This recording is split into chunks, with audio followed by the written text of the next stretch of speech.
تو اللہ نے اہل ایمان کی بہت ساری صفات بیان کی ہیں، ان میں نماز اور بولو بھائی خرچ کرنا، یہ ہول سیل کے حساب سے کس میں پایا جاتا ہے؟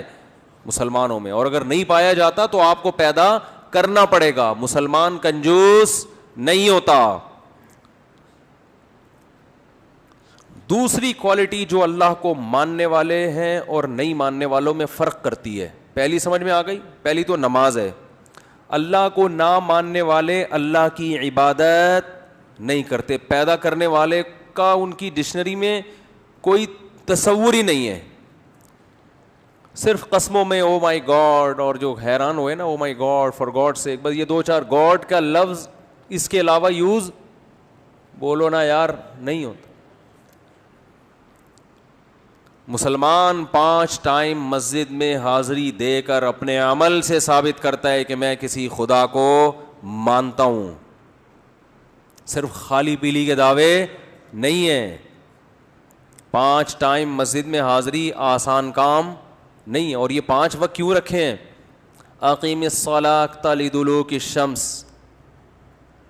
یہ جتنی نمازیں اللہ نے فرض کی ہے نا، اس میں زمین میں کوئی انقلاب آ رہا ہوتا ہے، ٹائم چینج ہو رہا ہوتا ہے. فجر کی نماز کیا ہے؟ کئی گھنٹے رات کے اندھیروں میں انسان ڈوبا رہتا ہے اور پھر صبح کی روشنی پھوٹنا شروع. یہ اللہ کی قدرت کی دلیل ہے کہ اللہ دوبارہ سے دن کو ہمارے اوپر طلوع کر رہا ہے. ٹائم چینج ہو رہا ہے نا. دیکھو اسلام نے گھڑی کا اعتبار نہیں کیا. گھڑی کا جو ٹائم چینج ہوتا ہے یہ نیچرل نہیں ہے، سمجھ رہے؟ یہ تو انسانوں کا وضع کردہ ہے نا. حقیقت میں انسان کی زندگی میں جو ٹائم کی چینجنگ ہے نا، وہ اس کا دن کی اندھیرے روشنی سے گہرا تعلق ہے. اسی کا ہماری باڈی پہ بھی اثر پڑتا ہے. تو صبح کی روشنی طلوع ہونے والی ہوتی ہے، ایک دم زمین میں انقلاب آ رہا ہے. اس انقلاب کے وقت اللہ نے حکم دیا کہ اللہ کی اس قدرت کو دیکھ کر اللہ کا شکر ادا کرو اور اللہ کے سامنے سجدہ کرو. پھر جب سورج بالکل بلندی پہ پہنچتا ہے اس وقت ٹائم مکمل چینج ہو چکا ہوتا ہے نا. اس کائنات میں بڑا تغیر ہو چکا ہوتا ہے کہ ایک طرف گھپ اندھیرا تھا اور اب ایک دم تیز دھوپ، پورا ٹائم چینج ہو گیا. تو ایمان والے اس موقع پر بھی اللہ کو یاد کرتے ہیں اور اللہ کے گھر میں حاضر ہو کر عبادت کرتے ہیں. پھر شدید تیز روشنی کے بعد جب سورج ڈھلکتا ہے اور سورج کی تپش میں تغیر پیدا ہو جاتا ہے اور شام ہونے لگتی ہے، تو شام کا ٹائم دن کی روشنی سے بالکل ڈیفرنٹ ہوتا ہے، بالکل الگ ٹائپ کا وقت ہوتا ہے. وہ اس میں انسان کی باڈی میں بھی چینجنگ ہوتی ہے، تغیر پیدا ہوتا ہے، ہر لحاظ سے سب کچھ چینج ہو رہا ہوتا ہے. آپ کی ایکٹیویٹیز چینج، شام کی ایکٹیویٹیز الگ ہوتی ہیں، دن کی روشنی الگ ہوتی ہے. تو عصر کی نماز کا حکم دیا گیا کہ یہ وقت تبدیل ہو رہا ہے. پھر جب سورج غروب ہوتا ہے تو سورج کا غروب ہونا بذات خود ایک اس کائنات میں ایک عظیم انقلاب ہے. اس وقت حکم دیا گیا اللہ کے در پہ حاضری دو. پھر جب سورج بالکل غائب، مکمل اندھیرا، عشاء کا وقت، پھر حکم دیا دوبارہ اللہ کے در پہ حاضری دو. سورج بنایا اللہ نے، اقیم الصلاۃ لدلوک الشمس الی غسق اللیل، نماز کو قائم کرو سورج کے ڈھلکنے کے اوقات میں اور رات کے اندھیروں میں. تو کتنی زیادہ عبادت. تو جو اللہ کے علاوہ، اسلام کے علاوہ مذاہب ہیں، وہ نام سے اللہ کو مانتے ہیں، ان کی زندگیوں میں اللہ کا کوئی تصور آپ کو نظر نہیں آئے گا. اور اگر عبادت کرتے بھی ہیں نا تو آپ جتنے اسلام کے علاوہ مذاہب ہیں ان کی عبادت میں مفاد پرستی کے علاوہ کچھ بھی نظر نہیں آئے گا. بھئی یہ والا بھگوان کی عبادت اس لیے کی جائے گی کہ یہ آپ کو اولاد دے گا، یہ والا بھگوان تھوڑے کم ریٹ پہ ہے، یہ آپ کی جاب اچھی دلا دے گا. ایسا ہی چل رہا ہوتا ہے نا. ہم فجر کی نماز کیوں پڑھتے ہیں؟ اللہ تعالیٰ اولاد دے گا. ارے بولو یار، شادی کرا دے گا. کتنے فجر پڑھنے والے ہیں اب تک کمارے گھوم رہے ہیں. کتنے فجر پڑھنے والے کر کے پچھتا رہے ہیں.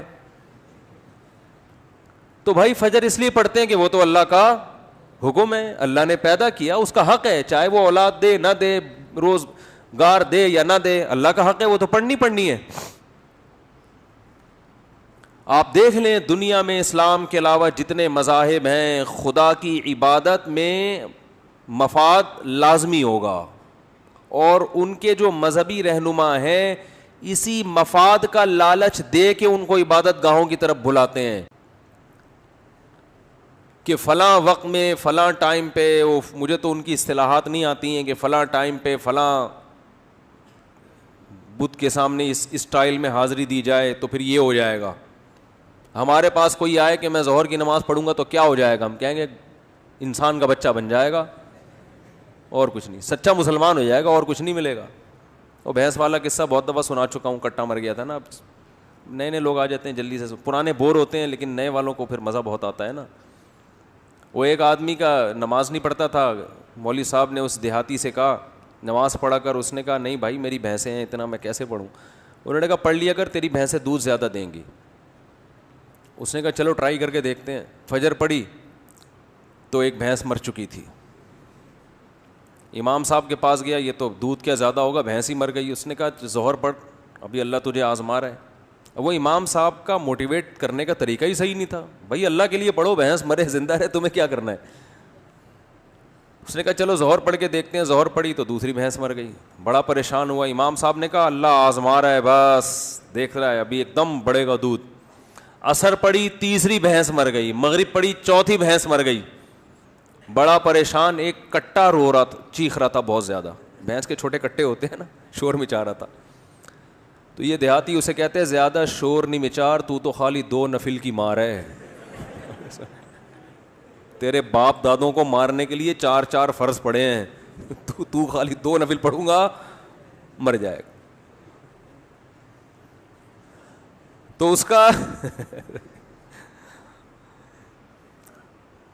تو آپ کو اسلام کے علاوہ جتنے مذاہب نظر آئیں گے ان میں کیا ہے, یہ وظیفوں کا بھی تو یہی تصور ہے نا. یہ والا وظیفہ پڑھ لو تو یہ والا کام ہو جائے گا, یہ والا پڑھ لو. جو مسجد میں بہت نیک نظر آئے نا, اللہ اللہ کر رہا ہے, 100% تو نہیں لیکن غالب گمان ہے کہ اس کی کہیں شادی اٹکی ہوئی ہے, کسی پیر نے اس کو وظیفہ بتایا ہوا ہے. ورنہ اتنے نیک لوگ مارکیٹ میں کہاں نظر آتے ہیں جو اللہ کو خوش کرنے کے لیے اللہ اللہ کر رہے ہوں. اور جو دل کو سکون ملتا ہے نا ذکر کرنے سے, وہ وہی ذکر ہے جس میں صرف اللہ مقصد ہو. ہمارے حضرت مفتی رشید احمد صاحب رحمہ اللہ تعالی جب اللہ کا ذکر کرتے ایسی کیفیت طاری ہو جاتی تھی.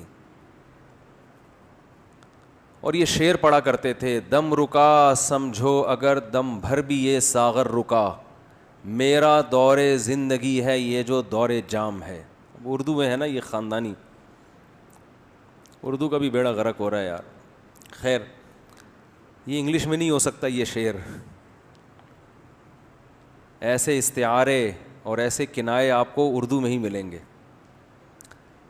پہلے اس کا پس منظر سمجھانا پڑے گا. دم رکا سمجھو اگر دم بھر بھی یہ ساغر رکا. شرابی جب شراب خانے میں جاتا ہے تو شراب کا دور چل رہا ہوتا ہے نا, مست ہو کے پی رہے ہوتے ہیں. کہہ رہے ہیں کہ یہ جو دور چل رہا ہے نا شراب کا, شرابی کہہ رہا ہے اگر یہ رک گیا تو میرا دم بھی, دم بھر کے لیے بھی یہ اگر رک گیا, یعنی دم بھر کا مطلب چند سیکنڈ کے لیے بھی اگر یہ رک گیا تو میرا دم نکل جائے گا. کیونکہ شرابیوں کو شراب سے عشق جیسی محبت ہوتی ہے, تو بعض دفعہ اہل اللہ وہاں سے محبت ادھار لے کے, کیونکہ وہ سمجھ میں آ رہی ہوتی ہے نا لوگوں کی, تو وہ پھر اللہ کی محبت پہ فٹ کرتے ہیں. کیونکہ لوگوں کی سمجھ میں وہی چیز آتی ہے جس سے وہ مانوس ہوں.